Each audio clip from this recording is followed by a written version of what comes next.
সেই বিএনপির সন্ত্রাসীরা পাথর দিয়ে একটা মানুষকে রাজপথে কিভাবে হত্যা করছে সেই তাণ্ডব আমরা দেখেছি। কাজেই তোমাদের ভবিষ্যৎ লক্ষণ ভালো না। কি বলেন?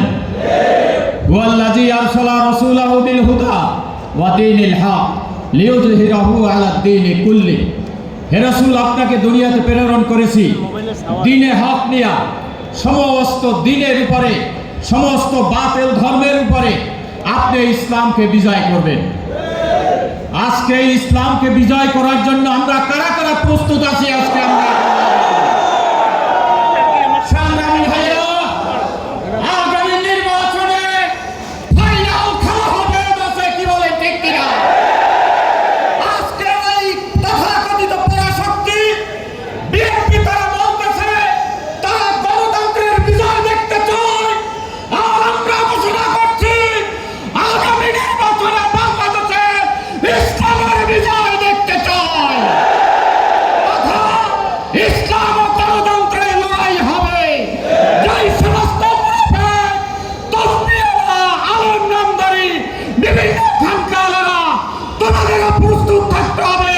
তোমরাই কুপুরি আদর্শ গণতন্ত্রের পক্ষে থাকবা না ইসলামের পক্ষে থাকবা, সেটা সিদ্ধান্ত নিতে হবে। আগামী নির্বাচনে তোমরা কি ধারণা করো যে তোমাদেরকে এমনি ছেড়ে দেওয়া হবে? অথচ আমি আল্লাহ এখনো জানি না তোমাদের আমলের ভিতরে জিহাদের আমল আছে কিনা।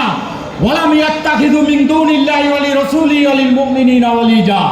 এবং আল্লাহ, রাসূল, মুমিন ছাড়া তোমরা অন্য কারোর সাথে কোনো সম্পর্ক রাখতে পারবে না, মহব্বত রাখতে পারবে না। আমরা রাজি আছি তো? আমরা মহব্বত রাখবো, ভালোবাসা রাখবো, প্রথমে আল্লাহর উপরে, তারপর রাসূলের সাথে, তারপর মুমিনদের সাথে।